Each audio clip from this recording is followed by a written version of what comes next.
अध्याय 2। उन दिनों में ऑगस्टस कैसर की ओर से आज्ञा निकली कि सारे जगत के लोगों के नाम लिखे जाएं। ये पहली नाम लिखाई उस समय हुई जब क्विरिनियुस सीरिया का हाकिम था। सब लोग नाम लिखवाने के लिए अपने अपने नगर को गए। अतः यूसुफ भी इसलिए कि वो दाऊद के घराने और वंश का था, गलील के नासरत नगर से यहूदिया में दाऊद के नगर बैतलहम को गया कि अपनी मंगेतर मरियम के साथ, जो गर्भवती थी, नाम लिखवाए। उनके वहां रहते हुए उसके जनने के दिन पूरे हुए और वो अपना पहिलौठा पुत्र जनी और उसे कपड़े में लपेटकर चरनी में रखा, क्योंकि उनके लिए सराय में जगह न थी। और उस देश में कितने गडेरिये थे जो रात को मैदान में रहकर अपने झुंड का पहरा देते थे। और प्रभु का एक दूत उनके पास आ खड़ा हुआ और प्रभु का तेज उनके चारों ओर चमका और वे बहुत डर गए। तब स्वर्गदूत ने उनसे कहा, मत डरो, क्योंकि देखो, मैं तुम्हें बड़े आनंद का सुसमाचार सुनाता हूँ, जो सब लोगों के लिए होगा, कि आज दाऊद के नगर में तुम्हारे लिए एक उद्धारकर्ता जन्मा है और यही मसीह प्रभु है।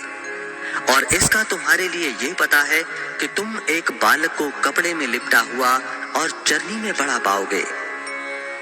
तब एकाएक उस स्वर्गदूत के साथ स्वर्गदूतों का दल परमेश्वर की स्तुति करते हुए और ये कहते दिखाई दिया, आकाश में परमेश्वर की महिमा और पृथ्वी पर उन मनुष्यों में जिनसे वो प्रसन्न है शांति हो। जब स्वर्गदूत उनके पास से स्वर्ग को चले गए तो गडेरियों ने आपस में कहा, आओ हम बैतलहम जाकर ये बात जो हुई है और जिसे प्रभु ने हमें बताया है देखें।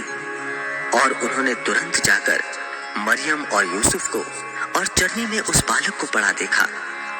इन्हें देखकर उन्होंने वो बात जो इस बालक के विषय में उनसे कही गई थी प्रकट की।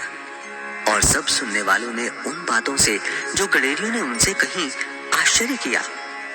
परंतु मरियम ये सब बातें अपने मन में रखकर सोचती रही। और गडेरिये जैसा उनसे कहा गया था वैसा ही सब सुनकर और देखकर परमेश्वर की महिमा और स्तुति करते हुए लौट गए। जब 8 दिन पूरे हुए और उसके खतने का समय आया तो उसका नाम यीशु रखा गया, जो स्वर्गदूत ने उसके पेट में आने से पहले कहा था।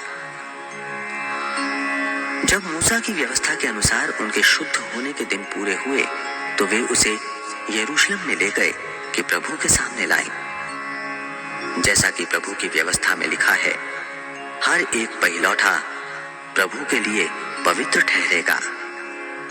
और प्रभु की व्यवस्था के वचन के अनुसार पंडुकों का एक जोड़ा या कबूतर के 2 बच्चे लाकर बलिदान करें। यरूशलेम में शमौन नामक एक मनुष्य था और वो मनुष्य धर्मी और भक्त था और इस्राएल की शांति की बाट जोह रहा था। और पवित्र आत्मा उस पर था और पवित्र आत्मा द्वारा उस पर प्रकट हुआ था कि जब तक वो प्रभु के मसीह को देख ना लेगा तब तक मृत्यु को ना देखेगा।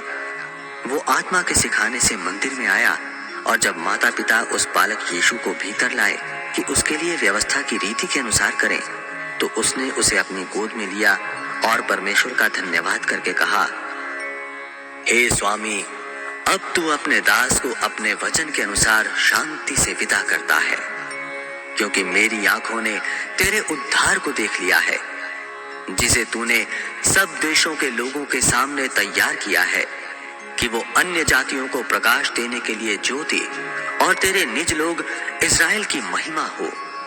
उसका पिता और उसकी माता इन बातों से जो इसके विषय में कही जाती थी आश्चर्य करते थे।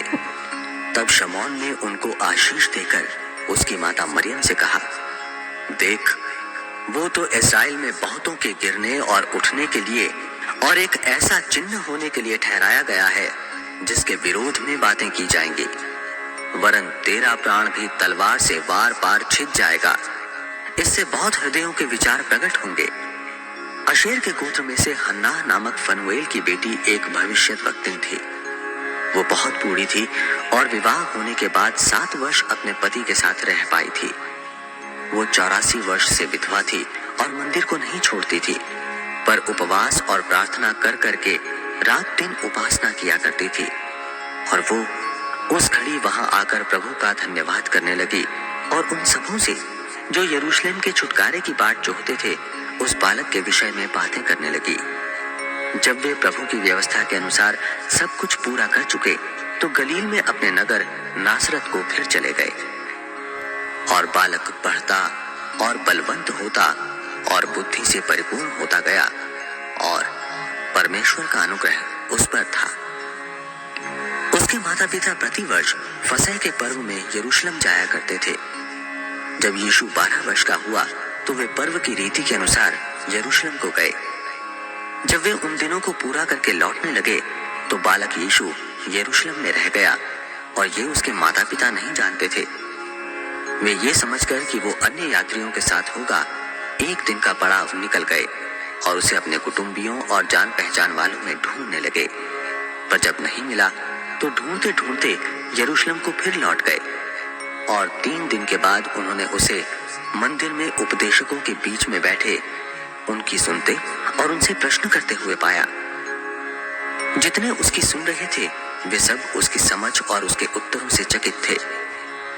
तब वे उसे देखकर चकित हुए और उसकी माता ने उससे कहा, हे पुत्र, तूने हमसे क्यों ऐसा व्यवहार किया? देख, तेरा पिता और मैं कुढ़ते हुए तुझे ढूंढते थे। उसने उनसे कहा, तुम मुझे क्यों ढूंढते थे? क्या नहीं जानते थे कि मुझे अपने पिता के भवन में होना आवश्यक है? परंतु जो बात उसने उनसे कही उन्होंने उसे नहीं समझा। तब वो उनके साथ गया और नासरत में आया और उनके वश में रहा और उसकी माता ने ये सब बातें अपने मन में रखी। और यीशु बुद्धि और डील डॉल में और परमेश्वर और मनुष्यों के अनुग्रह में बढ़ता गया।